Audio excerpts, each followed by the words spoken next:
სამომავლო განვითარებას ვნახოთ. ჩვენ ყველაფრისთვის ვართ მზად, არის ორი შესაძლო სცენარი.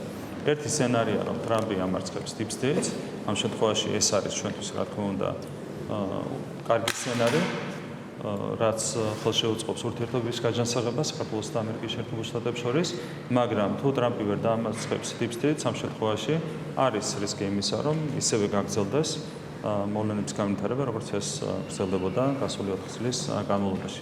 ჩვენ ორივე სცენარისთვის ვართ მზად, ვერც ერთი სცენარის პირობებში ვერავინ ვერ შეარყევს ქართული სახელმწიფოს სუვერენიტეტს და დამოუკიდებლობას.